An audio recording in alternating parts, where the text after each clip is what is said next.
New year సందర్భంగా అణుశక్తి కేంద్రాల సమాచారాన్ని భారత్, పాక్ పరస్పరం పంచుకున్నాయి. అణు కేంద్రాల జాబితాను రెండు దేశాలు ఇచ్చిపుచ్చుకున్నాయి. అణు స్థావరాలపై దాడి చేయొద్దనే ఉద్దేశంతో రెండు దేశాలు కూడా పరస్పరం సమాచారాన్ని పంచుకున్నాయి. సుమారు 3 దశాబ్దాల నుంచి ఈ ప్రక్రియ కొనసాగుతోంది.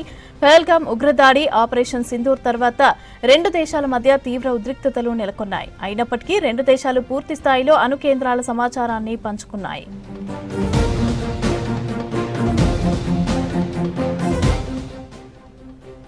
కస్టడీలో ఉన్న ఖైదీలు, మత్స్యకారుల జాబితాను మార్చుకున్నాయి. భారత్ తన కస్టడీలో ఉన్న 391 మంది పాక్ ఖైదీలు, 33 మంది మత్స్యకారుల వివరాలను అందించింది. అలాగే పాకిస్తాన్ కూడా తన కస్టడీలో ఉన్న 58 మంది ఖైదీలు, 199 మంది మత్స్యకారుల వివరాలను ఇచ్చింది. ఈ ఖైదీల వివరాలను ఆయా దేశాలు సిద్ధం చేశాయి.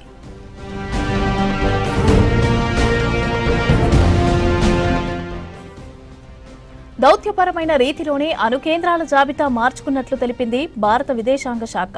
న్యూక్లియర్ కేంద్రాలపైన దాడిని నిలువరించేందుకే సమాచారాన్ని షేర్ చేసుకున్నట్లు చెప్పింది.